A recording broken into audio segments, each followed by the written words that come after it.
Hi everyone, welcome back to my channel. Class 12th Mathematics chapter number first relation and function के first video में आप सभी प्यारे मित्रों का तहे दिल से स्वागत है। इस पहले ही वीडियो में हम रिलेशन एंड फंक्शन के पूरे कॉन्सेप्ट को पढ़ेंगे, फिर स्लोली चैप्टर वाइज उसके एग्जाम्पल्स और एक्सरसाइज को कंप्लीट करेंगे। तो बिना देर किए हुए स्टार्ट करते हैं आज की वीडियो।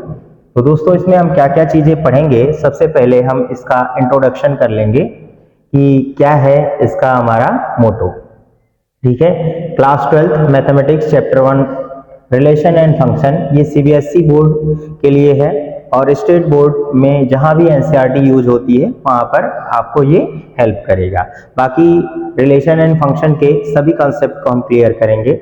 सबसे पहले बात करते हैं इंट्रोडक्शन की, और इस इंट्रोडक्शन में हम क्या क्या पढ़ेंगे ये समझेंगे पूरे इस वीडियो में। ठीक है, तो स्टार्ट करते हैं। ये मेरा फर्स्ट एक्सपीरियंस है स्मार्ट बोर्ड पर, तो आप माइंड नहीं करेंगे। तो स्टार्ट करते हैं। देखिए क्या क्या है। सबसे पहले हम यहां समझेंगे कि दिस चैप्टर हेल्प, है ना, ये चैप्टर क्यों पढ़ना है, कहां कहां पर हेल्प करेगा। यह चैप्टर आपके रिलेशन के, कनेक्शन के कॉन्सेप्ट को क्लियर करेगा। ठीक है, तो इसमें बेसिकली हम क्या क्या पढ़ेंगे। फर्स्ट ऑफ ऑल हमारा है यू विल लर्न, यहाँ पर सबसे पहला टॉपिक आएगा Cartesian product and ordered pairs क्या होते हैं, ये हम समझेंगे। फिर सेकेंड टर्म आएगा हमारा रिलेशन क्या होता है, इसकी डेफिनेशन सीखेंगे, किस किस फॉर्म में रिलेशन को हम रिप्रेजेंट कर सकते हैं। And then types of relation भी हम समझेंगे। और सेकेंड आएगा इसका जो अगला टॉपिक है हमारा फंक्शन का, फंक्शन की भी हम डेफिनेशन सीखेंगे, डोमेन सीखेंगे, को डोमेन एंड रेंज को भी हम समझेंगे। Further types of relation and function, ये हमने पहले भी बता दिया है कि रिलेशन के टाइप को भी समझेंगे और फंक्शन के भी टाइप को इजीली समझेंगे। फिर इसके बाद हमारा आ जाएगा रियल लाइफ, कुछ एग्जांपल्स भी लेंगे हम। तो रियल लाइफ एग्जांपल्स, ट्रिक्स और प्रैक्टिस क्वेश्चन भी लेंगे। फिर लास्ट में इसका हम एक एक्सरसाइज भी, मतलब क्वेश्चन प्रैक्टिस के साथ साथ इसका समरी भी निकालेंगे। तो स्टार्ट करेंगे फर्स्ट टॉपिक से। हमारा यहाँ पर कार्टेशियन प्रोडक्ट क्या होता है, यहां से व्हाट इज कार्टेशियन प्रोडक्ट ये समझेंगे पहले। और यहां पर देखिए इसका पीडीएफ नोट्स मैं आपको वीडियो के डिस्क्रिप्शन में दे दूंगा, वहां से आप इसे डाउनलोड कर सकते हैं। सबसे पहले बात करते हैं, यहाँ पर हम कलर ब्लैक ही यूज करेंगे। कार्टेशियन प्रोडक्ट क्या होता है और ऑर्डर्ड पेयर क्या होते हैं। सबसे पहले डेफिनेशन की बात करते हैं कार्टेशियन प्रोडक्ट का। If A and B are two non empty set then what is Cartesian product. सबसे पहले हम क्या करेंगे, ए एंड बी दो सेट ले लेते हैं इस तरीके से। सपोज ये सेट है। अब आप बोलोगे सर ऐसे तो सेट नहीं होता है, ये हमारा सेट ए है और ये सेट बी है, और इसमें कुछ एलिमेंट्स ले लेंगे। वैसे सेट को हम जानते हैं कि हम इस तरह से भी रिप्रेजेंट करते हैं, सेट ए के एलिमेंट्स को इसमें हम कॉमा से सेपरेट करते हैं। ये क्लास 11th में आप लोगों ने सीखा होगा, इसमें कोई बड़ी बात नहीं है। इसको हम एरो डायग्राम से समझने के लिए यहाँ पर यूज कर रहे हैं। First of all let's say 1, 2 and 3, तीन एलिमेंट्स इसमें हैं, और यहाँ पर 4, 5 एंड 6 ये हम ले लेते हैं। अब इसमें कार्टेशियन प्रोडक्ट जो होता है हम यहाँ समझेंगे। कार्टेशियन प्रोडक्ट को a क्रॉस b से रिप्रेजेंट किया जाता है, और इसमें हम फर्स्ट सेट के एलिमेंट का सेकंड सेट के एलिमेंट से रिलेशन बनाते हैं। कैसे रिलेशन बनता है, देखो दोस्तों, हमें पता है कि फॉर एग्जांपल ये एक फैमिली है, एक फैमिली है, इसमें कुछ मेंबर्स हैं। जैसे हमारा एक परिवार है, उसमें कुछ लोग रहते होंगे, है ना, कुछ बॉयज, कुछ गर्ल्स, मम्मी पापा, ये सब रहते हैं। फिर एक और फैमिली है बगल में, पड़ोस में रहती है। तो उस फैमिली के मेंबर से हमारी फैमिली के हर मेंबर का कोई ना कोई तो रिलेशन होगा ही, एग्जैक्टली होगा। सेम प्रोसेस हम यहाँ भी यूज करने वाले हैं। तो इस सेट ए के फर्स्ट एलिमेंट का रिलेशन इससे भी होगा, इससे भी रिलेशन होगा, और इससे भी रिलेशन होगा। अब इसी रिलेशन को हम क्या कहते हैं, एक स्क्वायर ब्रैकेट में, स्क्वायर नहीं, इस राउंड ब्रैकेट में हम अगर लिखें 1 का 4 से, 1 का 4 से, एंड 1 का 5 से, एंड 1 का 6 से, 1 का 6 से भी कर लेंगे। ठीक इसी तरीके से हम क्या कर सकते हैं, अगर हम ऑर्डर पेयर बना दें 2 का, ठीक है, 2 का रिलेशन 4 से भी होगा, 2 का 5 से भी होगा, 2 का 6 से भी होगा। अब इन सब चीजों को भी आप क्या करेंगे, राउंड ब्रैकेट में रखेंगे। 2 का 4 से भी होगा, फिर 2 का 5 से भी होगा, फिर 2 का 6 से भी हो जाएगा। ठीक इसी तरीके से हम नेक्स्ट टर्म में ये भी कर सकते हैं, जैसे 3 का 4 से, 3 का 5 से, 3 का 6 से भी होगा। अब इसे आगे ना लिखकर हम यहीं पर लिख देते हैं 3 का 4 से, 3 का 5 से, एंड 3 का 6 से, ये हो जाएगा। और इनका अगर हम एक सेट बना दें, दैट इज कार्टेशियन प्रोडक्ट। इसी को हम क्या कहते हैं दोस्त, इसी को कहते हैं कार्टेशियन प्रोडक्ट। क्या कहा जाता है, कार्टेशियन प्रोडक्ट कहा जाता है। ये हमारा कार्टेशियन प्रोडक्ट है। फर्दर हमें ये भी समझना है कि ऑर्डर्ड पेयर क्या होते हैं। इसी में हमने समझा है ऑर्डर्ड पेयर। तो दोस्तों, किसी भी रिलेशन के 2 एलिमेंट्स जो होते हैं, इन्हीं को हम क्या कहते हैं, ऑर्डर्ड पेयर कहते हैं। क्या कहते हैं, ऑर्डर्ड पेयर कहते हैं। क्लियर, उम्मीद करता हूं ये आपको समझ में आएगा। ऑर्डर पेयर है, एक ऑर्डर पेयर है, और ये सब क्या है, ऑर्डर पेयर्स हैं। आप चाहे ये बात समझ सकते हैं। क्लियर है, उम्मीद करते हैं सब समझ में आया होगा। अब ऑर्डर पेयर की क्या खास बात होती है, ऑर्डर पेयर की खास बात ये होती है कि किसी भी ऑर्डर पेयर का जो फर्स्ट एलिमेंट होता है वो सेट ए से बिलोंग करेगा, एंड सेकेंड एलिमेंट जो होगा वो हमारा सेट बी से बिलोंग करेगा। क्लियर है, इस तरीके से आप कर सकते हैं ऑर्डर पेयर को। ठीक है, आगे समझेंगे, उम्मीद करते हैं समझ में आ गया होगा। अब आगे फर्दर हम आगे बढ़ेंगे। देखिए, आप चाहें तो वीडियो को पॉज करके स्क्रीनशॉट ले लिया करिएगा। यहाँ देखिए ए क्रॉस बी इस तरह से शो किया गया है।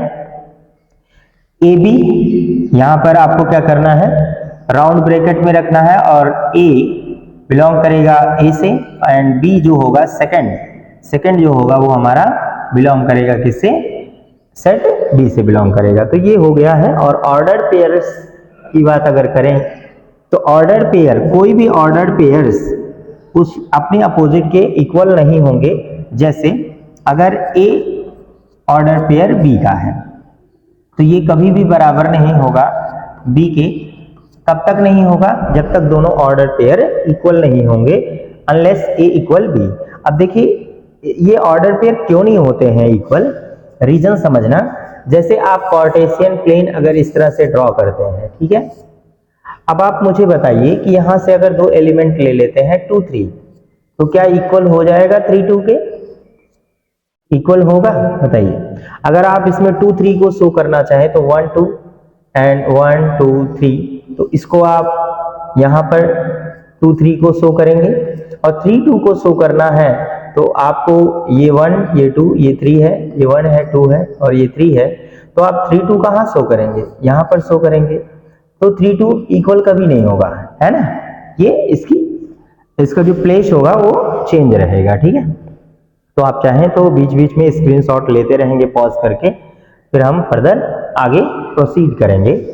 तो नेक्स्ट टर्म में हम देखते हैं, ये इतना कंप्लीट हो जाएगा। इसके बाद ये सारी चीजें हो गई। A comes from A, set A, B comes from set B, ये सब हमने समझा दिया है। अब यहाँ पर आता है दूसरा, इसी कार्टेशियन प्रोडक्ट से ही रिलेटेड बात है हमारा। कार्टेशियन प्रोडक्ट से equality rule. What is equality rule? देखो, अभी हमने बताया कि कोई भी ऑर्डर पेयर इक्वल नहीं होंगे, बट इन केस अगर वो इक्वल है तो इसका मतलब ये होगा यहाँ देखिए बहुत ध्यान से समझेंगे इस चीज को।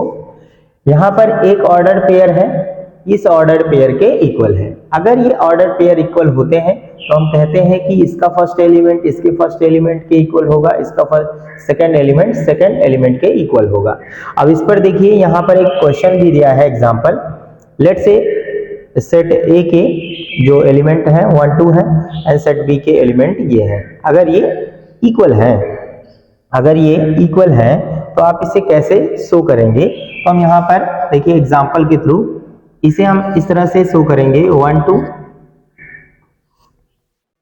ये इस तरह से देख लीजिएगा, ये इस तरह से करेंगे। इक्वल अगर है यहां पर आप लिख सकते हैं इफ ए इक्वल बी। अगर ऐसा है तब क्या कर सकते हैं? इधर हो जाएगा x comma Y, then x क्या होगा 1 के इक्वल हो जाएगा, x इक्वल 1 आ जाएगा एंड y इक्वल 2 आ जाएगा। इस तरह से आप इसे समझ सकते हैं, काफी इजी है और ये क्लास 11th की बात है, इसलिए हम थोड़ा इसे तेजी से आगे बढ़ रहे हैं। ठीक है, चलिए आगे बढ़ते हैं। देखिए कार्टेशियन प्रोडक्ट को यहां भी शो किया गया है, कार्टेशियन प्रोडक्ट यहां पर भी शो किया गया है, तो आप इसे बहुत ही इजीली समझ सकते हैं। ए क्रॉस बी कैसे होता है, जैसे अभी ये आप फिर से यहां पर शो करिए, ये ए है ये बी है, 1 2 अभी हमने देखा था, एक्स वाई देखा था, तो इसका रिलेशन इससे होगा, वाई से भी होगा, एक्स से तो 1x 1y एंड इधर हम देख सकते हैं 2x 2y। ठीक है, ये हमने समझ लिया है। ट्रिक क्या है? ऑलवेज फिक्स ए फर्स्ट होगा, है ना, ए फर्स्ट होगा, then combined with each elements of B. ठीक है, बी को कंबाइंड करते हैं, फिर आगे प्रोसीड करेंगे, आगे आगे आगे आगे प्रोसीड करेंगे। जी जी जी क्लियर। चलिए आगे बढ़ते हैं। What is relation? अब हम समझेंगे relation, definition and it's type. ठीक है, ओहो आगे बढ़ जाओ, आगे क्लियर है। ये हमारा फर्स्ट एक्सपीरियंस है स्मार्ट बोर्ड के लिए, तो थोड़ा सा ये भी स्लो चल रहा है। अभी हमने पीडीएफ यूज किया है, नेक्स्ट टाइम से हम क्या करेंगे, जो भी जरूरी चीजें होंगी उन्हें हम पीपीटी के फॉर्मेट में लेंगे। ठीक है, अभी के लिए ये हमारा रिलेशन है। What is relation? रिलेशन की सबसे पहले हम क्या समझेंगे? डेफिनेशन। डेफिनेशन क्या है? A relation R from set A to B is any subset of A cross B. A cross B का मतलब क्या है? कार्टेशियन प्रोडक्ट है। अब ये इस चीज को हम क्या मैथमेटिकली इस तरह से रिप्रेजेंट करेंगे, थोड़ा सा हम चाहें तो इसके आगे भी ये थोड़ा सा और बातें लिख लेंगे। इफ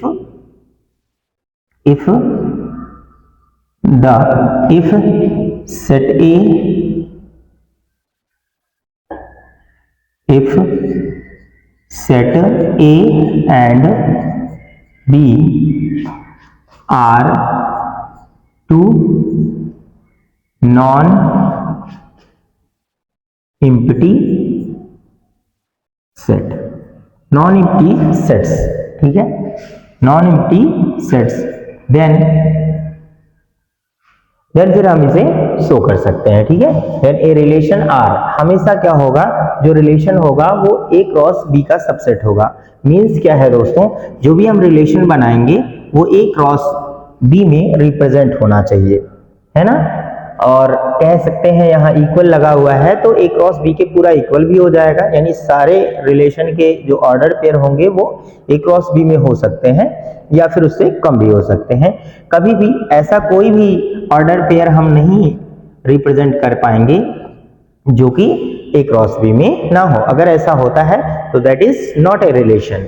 ठीक है, it simply connected element A to elements of B, ये हो जाएगा। अब हम एलिमेंट्स को कैसे रिप्रेजेंट करते हैं इसको समझेंगे। ठीक है,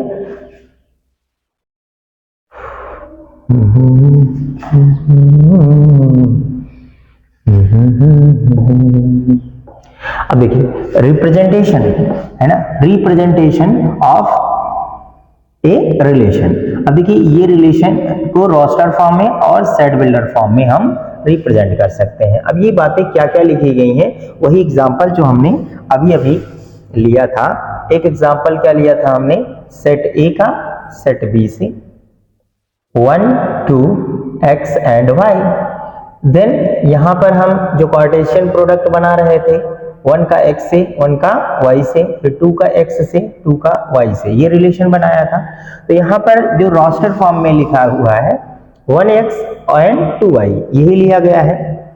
अब इसमें क्या कह रहा है कि सेट बिल्डर फॉर्म में a एंड b ये एक ऐसा रिलेशन बनाया गया है, ये सच दैट का साइन है। देखिए इस तरह से करिए या फिर ऐसे लाइन कर दीजिए, दोनों ही क्या है, सच दैट के सिंबल है। किसके हैं, सच दैट के सिंबल है। ऐसे भी होता है। अब यहां पर क्या किया गया है, ए देखिए रोस्टर फॉर्म में इस तरह से रिप्रेजेंट करिएगा एंड सेट बिल्डर फॉर्म में इस तरह से किया गया है। अब ए जो है लेस है बी से। अब यहां पर 1 लेस होगा x से, ये बात कैसे हम बता सकते हैं, क्योंकि x की कोई वैल्यू नहीं है, इसलिए हम इस जगह पर कोई दूसरा एलिमेंट ले रहे हैं। यहां पर सपोज ये 3 एंड 4 ले रहे हैं। क्लियर। अब यहां पर हम लेंगे जैसे ए बी एक कोई रिलेशन है, इसे देखिए, इसको समझने का प्रयास करिएगा। ये जो सेट बिल्डर फॉर्म है इसे हम रोस्टर फॉर्म में चेंज कर सकते हैं, ए लेस होगा बी से। तो देखिए यहां पर क्या है, अगर आप इसे इस रिलेशन को रोस्टर फॉर्म में लिखना चाहें, वैसे इसी तरह से ऑर्डर पेयर को शो करेंगे तो रोस्टर फॉर्म हो जाएगा। सेट बिल्डर फॉर्म में ऐसे है। अब सेट बिल्डर फॉर्म को ही रोस्टर फॉर्म में चेंज किया जाता है। अब इसके अकॉर्डिंग अगर इस जो सेट के रिलेशन है हम बनाना चाहें तो यहाँ पर क्या बनेगा, ए बी हमें ऑर्डर पेयर लेने हैं दोस्त, क्या करने हैं, ऑर्डर पेयर लेने हैं, जिसमें ए जो होगा वो बी से छोटा होगा। तो देखो क्या 1 3 से नहीं छोटा है, 4 से भी छोटा है, तो इसका मतलब इसमें ऑर्डर पेयर क्या आ जाएंगे 1 4 एंड सेकेंड क्या हो जाएगा 1 3 हो जाएगा। फर्स्ट ऑफ ऑल हम क्या लिखेंगे 1 3 लिखेंगे एंड 1 4 भी लिख लेंगे। और यहां पर क्या हो जाएगा 2 3, 2 भी 3 से छोटा है, फिर 2 4 भी लिख लेंगे। इसमें तो सभी ऑर्डर पेयर आ जा रहे हैं। क्लियर है, ये हमारा रोस्टर फॉर्म है। अब इसे टोटल हो गया। अगर इसको आप देखेंगे इसके लिए तो यहां पर ये क्या है, आर सबसेट आर इक्वल क्या है, ए क्रॉस बी के है, यानी ए के आर के सारे एलिमेंट्स क्या है, ए क्रॉस बी में आ जाएंगे। आप इसका कार्टेशियन प्रोडक्ट ले सकते हैं, काफी इजी है, काफी आसान है। तो फर्दर आगे प्रोसीड करेंगे, ठीक है जी, जल्दी से इसे कवर कर लेते हैं, काफी आसान है। अगर कोई डाउट रहे तो प्लीज कमेंट जरूर करिएगा। अब इसमें एक आता है एरो डायग्राम, जो अभी हम बार रिप्रेजेंट कर रहे हैं, तो एक बार आपको बता देते हैं कि क्या होता है एरो डायग्राम। ये हमारा सेट ए है एंड ये सेट बी है। अब इसको एरो डायग्राम में यहाँ देखिए 1 का ए से 2 का बी से, इस तरह से है। तो आप ऐसे सेट बनाइए, set A and set B, इसमें इसके एलिमेंट्स दे दीजिए और इसमें इसके एलिमेंट्स दे दीजिए, इस तरीके से। अब एरो डायग्राम का मतलब है कि जो भी रिलेशन बन रहा है, जैसे यहाँ पर 1 का ए से, 2 का बी से, 3 का ए से हम कर रहे हैं, तो इसको इस तरीके से कर सकते हैं।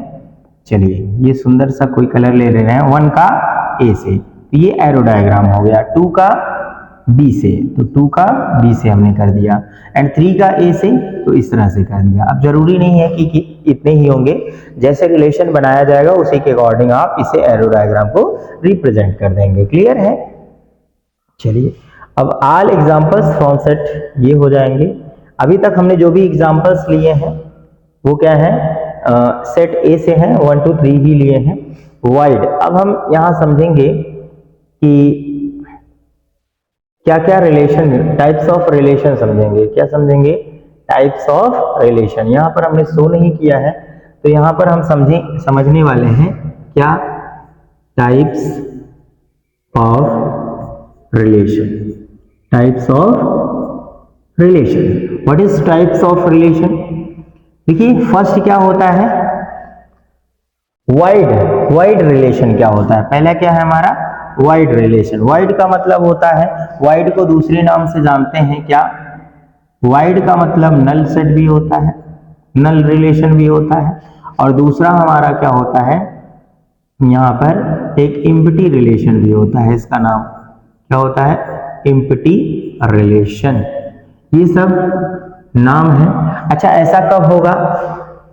ऐसा तभी हो पाएगा जब हमारा एक सेट में कुछ एलिमेंट्स हों एंड सेकंड सेट क्या हो हमारा, नहीं ये जरूरी नहीं है, मतलब जब हम ए सेट का बी से रिलेशन जो रिप्रेजेंट करने वाले हैं उसमें कोई भी एलिमेंट सेटिस्फाई ना करे तो हमारा क्या होगा, वो ऐसा रिलेशन कहलाएगा कि जिसमें कोई भी रिलेशन, कोई ऑर्डर पेयर ना आते हो, वो हमारा इम्पटी सेट कहलाएगा। फिर क्या कहलाता है? Universal relation. सेकंड क्या होगा हमारा? Universal relation. R A cross A, all 9 pairs every A with B.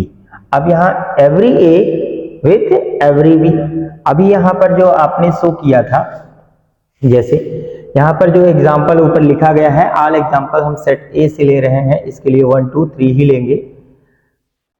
ये भी ए है, 1 2 3 कह रहे हैं। अगर इसके सारे एलिमेंट्स क्या हो जाए, मतलब फर्स्ट सेट के सारे एलिमेंट्स सेकंड सेट के सभी एलिमेंट्स से क्या कर जाए, रिलेट कर जाए, दैट इज क्या? Universal relation. क्या हो जाएगा? Universal relation. काफी इजी है। अब यहां पर क्या होगा? आइडेंटिटी रिलेशन हम समझेंगे। ये थर्ड हमारा क्या होता है? Identity relation. आइडेंटिटी रिलेशन का मतलब क्या होता है कि सिर्फ ऐसा रिलेशन जिसमें हर एलिमेंट का रिलेशन उसी एलिमेंट से होना चाहिए। जैसे यहां पर लिखा है A to A belongs to where? A belongs to A. तो इसमें हम क्या लेंगे? जैसे 1 1 2 2 एंड 3 3, ये हो जाएगा हमारा। ऐसे ही रिलेशन आने चाहिए, इससे ज्यादा नहीं आना चाहिए। तो ये हमारा आइडेंटिटी रिलेशन कहलाएगा। अगर हम यहां पर कोई एग्जांपल के तौर पर लिख लेते हैं 1 1 2 2 3 3, एंड अगर यहां पर कोई भी एलिमेंट आ गया 1 3 फर्दर, जैसे 1 का 3 से भी आ गया, that is not identity relation. ये हमारा आइडेंटिटी रिलेशन नहीं होगा। ये क्या लिख दिया भाई? That is not A identity relation. ठीक है, आइडेंटिटी रिलेशन में केवल डबलेट्स मौजूद होने चाहिए, इससे ज्यादा नहीं होना चाहिए। आप चाहे तो इसको स्क्रीनशॉट ले सकते हैं, फिर फर्दर हम प्रोसीड करेंगे। आगे बढ़ते हैं।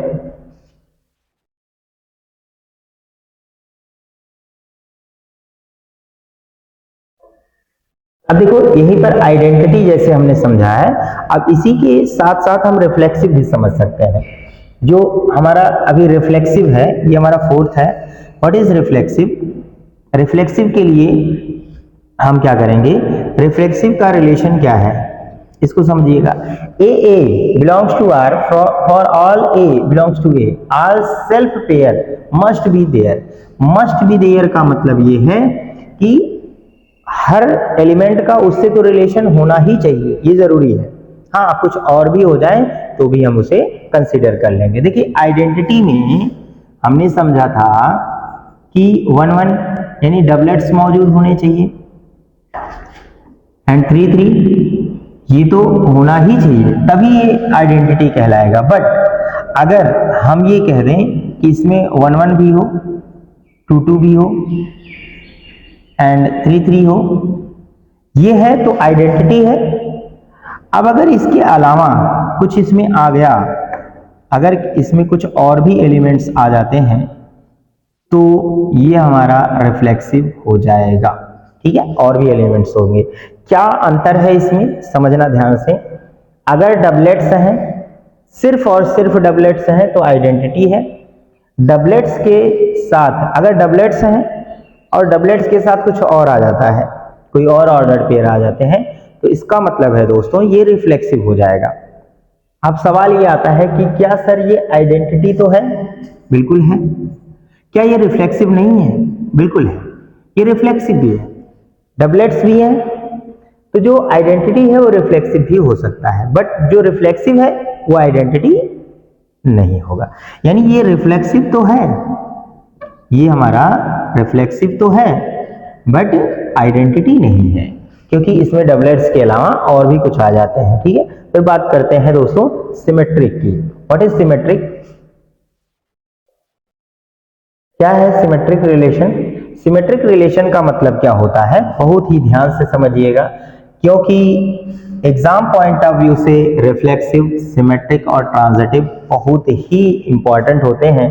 और इक्विवेलेंस रिलेशन, वैसे रिफ्लेक्सिव, सिमेट्रिक और ट्रांजिटिव जिन्हें समझ में आ जाएगा उनके लिए इक्विवेलेंस रिलेशन कोई मायने नहीं रखता, क्योंकि इक्विवेलेंस रिलेशन क्या होता है कि ऐसे रिलेशन जो रिफ्लेक्सिव भी हो जाए, सिमेट्रिक और ट्रांजिटिव भी हो जाए, वो हमारे इक्विवेलेंस रिलेशन भी होते हैं। ठीक है, तो फर्दर ये आपको समझना है, जैसे कि अभी अभी मैंने समझा दिया आपको, रिफ्लेक्सिव को समझाया। अब हम समझते हैं कि सिमेट्रिक क्या होता है। सिमेट्रिक ऐसा होता है कि इफ ए एंड बी, यानी एक ऑर्डर्ड पेयर अगर रिलेशन से बिलोंग कर रहा है तो इसका अपोजिट भी बिलोंग करना चाहिए। यानी अगर ये हमारा जैसे ए बी है तो बी ए भी बिलोंग करना चाहिए रिलेशन से। अगर ऐसा है तो रिफ्लेक्सिव होगा, अदरवाइज नहीं होगा। जैसे हम एग्जांपल के तौर पर ले सकते हैं कि जैसे 1 2 है तो ये बिलोंग कर रहा है अगर रिलेशन से, तो उसी रिलेशन के अंदर 2 1 भी होना चाहिए। क्लियर? अब इसको थोड़ा और ध्यान से समझिए। जैसे कि अभी हमने एक रिलेशन बनाया था, ये हम रिलेशन बनाए थे 1 1 2 2 एंड 3 3। ठीक है, ये हमने रिलेशन बनाया। तो हमने कहा सर डबलेट्स हैं तो ये हमारा आइडेंटिटी रिलेशन हो जाएगा। अब डबलेट्स हैं, इनके अलावा भी अगर कुछ होते तो हमारे रिफ्लेक्सिव भी होते, बट अगर केवल डबलेट्स हैं तो ये हमारा ऑलरेडी क्या हो जाएगा, रिफ्लेक्सिव भी हो जाएगा। तो सर पूछेंगे कि क्या ये सिमेट्रिक भी हो जाएगा, क्या ये सिमेट्रिक भी हो जाएगा? तो कहते हैं जैसे 1 1 बिलोंग कर रहा है रिलेशन से, तो इसका अपोजिट, अगर 1 1 का अपोजिट करोगे तो 1 1 ही तो आएगा मेरे भाई। तो ये भी हमारा क्या होना चाहिए, रिलेशन से बिलोंग करना चाहिए। और है भी, ध्यान से समझना कि जैसे 1 1 है तो इसका अपोजिट भी 1 1 होना चाहिए। तो क्या हम उसे 2 बार लिखेंगे? और किसी भी सेट में एलिमेंट्स को रिपीट नहीं करते हैं, इसलिए 1 1 है तो इसका अपोजिट 1 1 भी यही माना जाएगा। 2 2 है तो 2 2 का भी अपोजिट है, इस तरीके से। तो ये हमारा क्या हो जाएगा, ये हमारा फर्दर दोस्तों सिमेट्रिक भी हो जाएगा। क्लियर है बात, समझ में आ गई है? आगे बढ़ता हूं। अगर मैं इसे ये कह देता कि अगर अभी इसी के लिए हम थोड़ा इसे इरेज कर दें,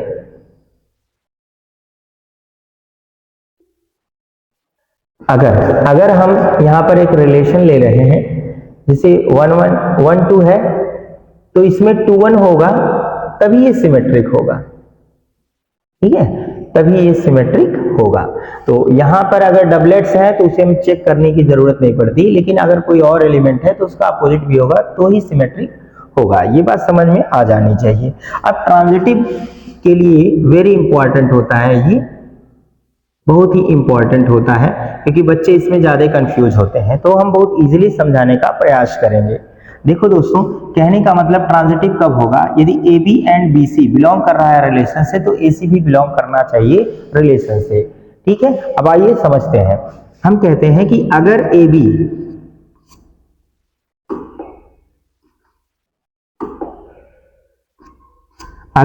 बिलोंग कर रहा है रिलेशन से एंड बी सी भी बिलोंग कर रहा है रिलेशन से।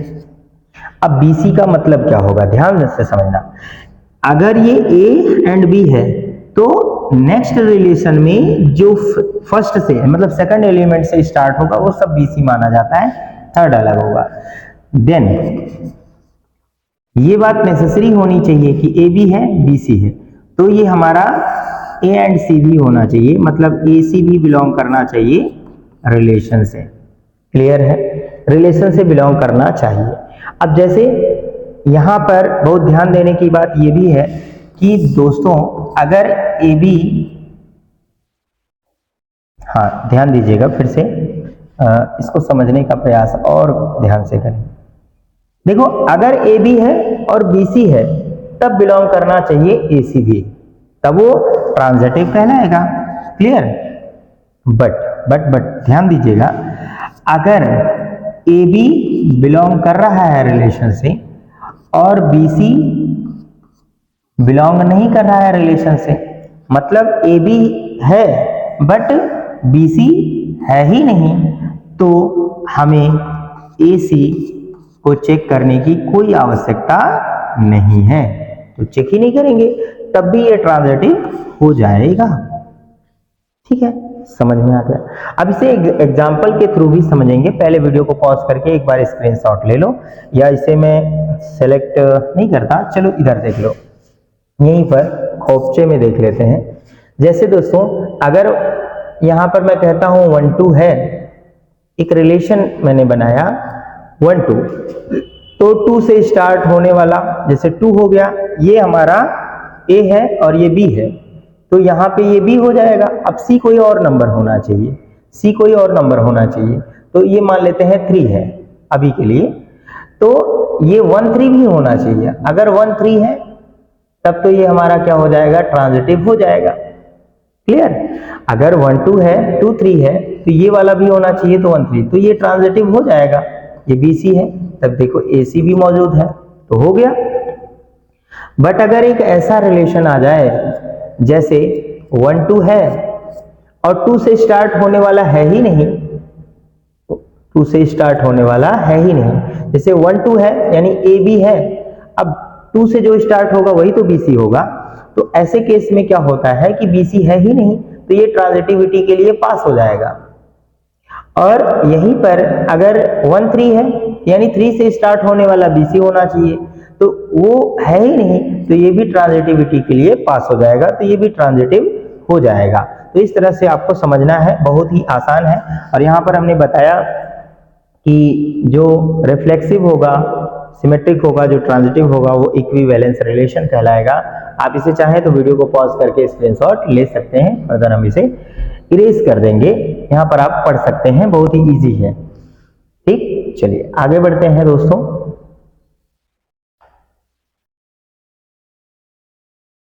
ये मेमोरी ट्रिक है, आरएसटी से, रिफ्लेक्सिव सिमेट्रिक ट्रांजिटिव, ऐसे शो करेंगे। जो रिफ्लेक्सिव है, सिमेट्रिक है, ट्रांजिटिव है, उसे हम इक्विवेलेंस रिलेशन कहेंगे। अब देखो, यहाँ पे हमें समझना है फंक्शन। ठीक है, 1 मिनट प्लीज, मैं चाहूंगा कि एक बार टाइम देख लिया जाए कि कितना समय हो गया है जी। चलिए आगे जी। अब हम यहाँ पर ये समझेंगे फंक्शन क्या होगा। देखिए, फंक्शन जो होता है, function is a special relation where each input from set A has only one output from set B. यानी फंक्शन को कैसे रिप्रेजेंट किया जाता है, इसको समझेंगे। ये आपका डेफिनेशन है, आप यहाँ पर डेफिनेशन समझ सकते हैं। ये हमारा डेफिनेशन है, आप यहाँ पर इस डेफिनेशन को लिखेंगे। और फंक्शन को कैसे रिप्रेजेंट किया जाता है, ऐसे f such that a to b। अब यहाँ पर जैसे रिलेशन को हमने शो किया था r a to b, ये हमारा रिलेशन शो करने का तरीका है। इसी तरीके से फंक्शन को ऐसे करते हैं, such that every a map to only one b belongs to b। ठीक है, ये है फंक्शन। टर्म्स क्या होंगे, डोमेन, रेंज वगैरह ये निकालेंगे, लेकिन पहले आप फंक्शन को बहुत ही बेहतर ढंग से समझ लेंगे तब। जैसे यहाँ पर ये लिखा है, each input from set A has only one output. यहाँ बहुत ध्यान से समझने की बात है कि such that every A belongs to A, map से होना चाहिए बी से। अब इसका मतलब ये है कि अगर ए बी, ये हमारा सेट है 1 2 3 है, ये हमारा 4 5 एंड 6 है। दोस्तों, अगर फर्स्ट सेट का हर एलिमेंट ध्यान दीजिएगा, हर एलिमेंट क्या है, एक इमेज बना रहा है। अगर एक इमेज बना रहा है तब ये हमारा फंक्शन कहलाएगा। एक इमेज बनाएगा तो फंक्शन कहलाएगा। अगर अगर अगर ऐसा हो जाए ये ए है, ये बी है, 1 2 3 है, 4 है, 5 है, 6 है, अगर इसने इससे बनाया और यही एलिमेंट एक और रिलेशन बना ले, तब क्या होगा? तब मतलब आप इसके लिए चाहे 1 ही करिए, कोई दिक्कत नहीं है। लेकिन अगर एक एलिमेंट इन्हीं दो लोगों से रिलेशन बना लेगा तो ये फंक्शन नहीं होगा, that is not a function. मतलब समझो कि एक आदमी की 2 गर्लफ्रेंड होना यहाँ पर माना नहीं जाएगा। लाइफ में तो होते ही हैं, एक ही लोगों के आजकल के ज़माने में बहुत सारी गर्लफ्रेंड्स होती हैं, बट यहाँ पर क्या है दोस्तों, अगर एक ही एलिमेंट 2 लोगों से रिलेशन बनाता है तो ये फंक्शन नहीं होगा, ये फंक्शन नहीं होगा। मतलब ये कह रहा हूँ कि अगर इस तरह का कोई चित्र बन जाए ऐसे, मतलब ये ट्रिक है, ये ट्रिक यही है कि अगर एक ही एलिमेंट से दो लाइनें निकल रही हैं तो ये फंक्शन बिल्कुल नहीं होगा।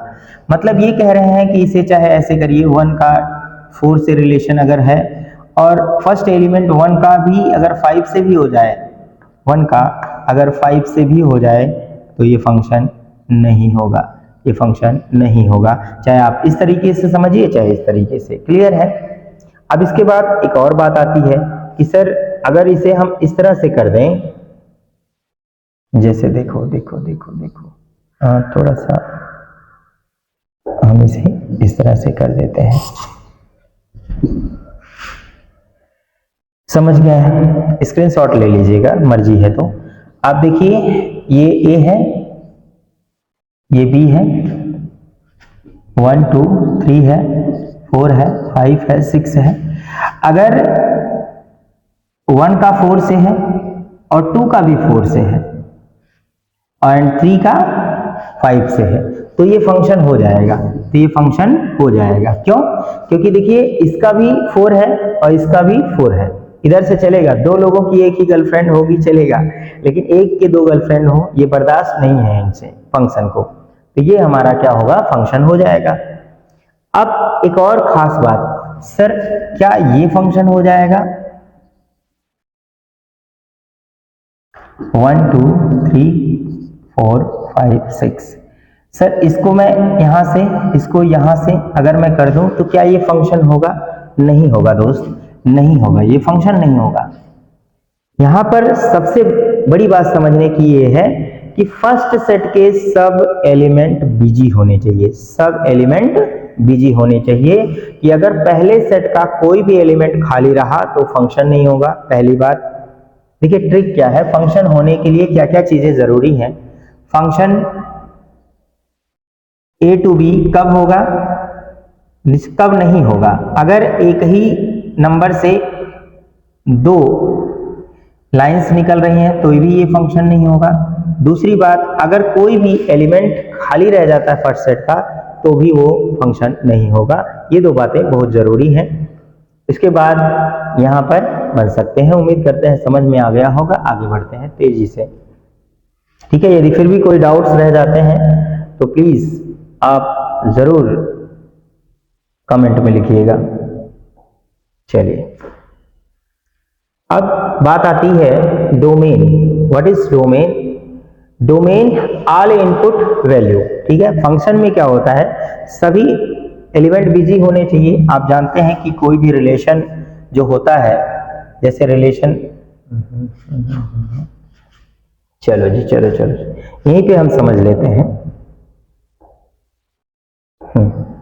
ये देखो यहां पर डोमेन क्या होगा, ऑल इनपुट वैल्यू जो सेट ए से बिलोंग करते हैं, तो ये फंक्शन, ये हमारा डोमेन होता है। कोडोमेन क्या होता है, all possible output set B. वैसे कोडोमेन को यहाँ पर थोड़ा सा अलग तरीके से लिखा है, लेकिन इन सबको अगर आप हटा दें तो सेकंड सेट जो भी होगा वो बी, सेकंड सेट जो होगा बी, वो पूरा कोडोमेन कहलाएगा। एंड रेंज क्या होगा, actual output subset of B. मतलब क्या है कि रेंज वही होता है जो सेकंड सेट के एलिमेंट पार्टिसिपेट करते हैं, है ना? जैसे अभी देखो फर्स्ट सेट के सब एलिमेंट बिजी होने चाहिए, इसलिए पूरा सेट ए ही हमारा क्या हो जाएगा, डोमेन हो जाएगा। क्लियर। अभी हम यहाँ पर समझते हैं, जैसे ये लिखा है, ये एक 1 का देखिए ए से है, 2 का बी से है, 3 का सी से है। अब इसके लिए अब देखिए फंक्शन 1 का ए से 1 का बी से, 1 की 2 गर्लफ्रेंड हो गई, तो ये फंक्शन नहीं होगा, not a function. 1 has 2 output, तो ये फंक्शन ही नहीं होगा। अब ये फंक्शन है, ठीक है, ये फंक्शन तो है। अब इसको चाहें तो यहाँ पर एरो डायग्राम से भी कर सकते हैं और यहीं पर डोमेन और रेंज भी हम समझ लेंगे। चलिए आइए देखते हैं। यहाँ ए सेट है और ये हमारा बी सेट है, तो ये हमारा 1 है, 2 है, 3 है और इधर हमने A B and C show कर दिया है। तो यहाँ देखिए, इसका इससे, इसका इससे, इसका इससे, ये ऐसे बन गया है। तो यही है आपका एरो डायग्राम। अब इसके बाद यहाँ पर समझना ये है कि डोमेन क्या होगा। डोमेन यहीं पर समझा देते हैं। डोमेन क्या होता है कि केवल फर्स्ट एलिमेंट का सेट, 1 2 3 1 2 3 है ना, ये पूरा सेट। जैसे मान लीजिए कि फंक्शन में जो पहला सेट होता है वो पूरा डोमेन कहलाता है, क्योंकि बिजी तो होना ही चाहिए, नहीं तो फंक्शन ही नहीं होगा। अब क्या होता है कोडोमेन तो हमारा सेकंड सेट बी ही हो जाएगा, सेकंड सेट यही बी कोडोमेन हो जाएगा। आप चाहें तो इसे ऐसे ए बी सी शो कर सकते हैं, बट जरूरत नहीं होती है। अब रेंज क्या होगा, जो पार्टिसिपेट कर रहे हैं, वैसे तो यहाँ सभी पार्टिसिपेट कर लिए हैं, तो रेंज हो जाएगा दोस्तों ए, ये मिस्टेक है, रेंज क्या है अभी देख लो। रेंज क्या हो जाएगा, रेंज भी हमारा एक सेट बनाएगा, वो ए बी सी। समझ गए। ये कैसे समझेंगे, ये रेंज के लिए ध्यान दीजिएगा, सेकंड एलिमेंट को एक सेट में कन्वर्ट कर दीजिए, वो हमारा रेंज हो जाएगा। और फर्स्ट एलिमेंट को अगर एक सेट में कर देते हैं तो वो हमारा डोमेन हो जाएगा। कोडोमेन चाहे बी का कोई पार्टिसिपेट करे या ना करे, पूरा का पूरा बी सेट जो होगा वो कोडोमेन कहलाएगा। इतनी बात समझ में आती है, तो आगे बढ़ते हैं।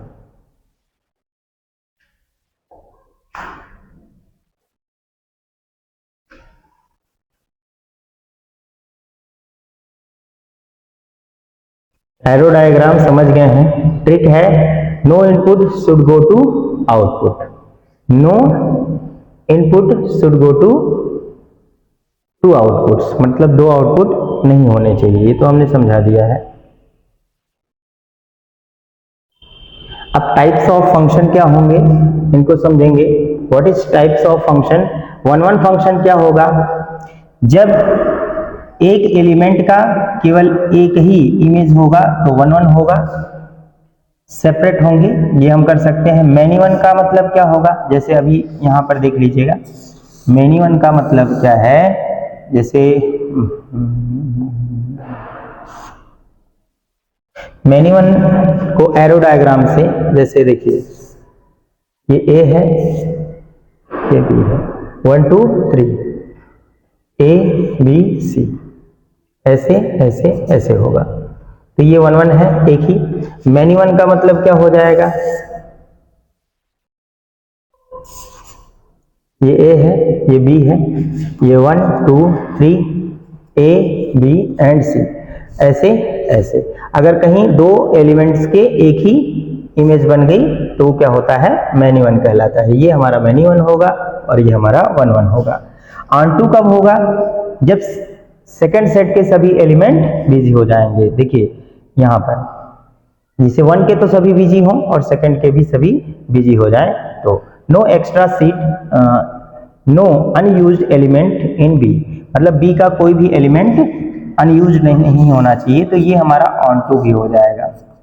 ठीक है, ये हमारा ऑन टू होगा। अगर इसका कोई भी एलिमेंट खाली है तो वो ऑन टू नहीं होगा। क्लियर, ठीक है, चलिए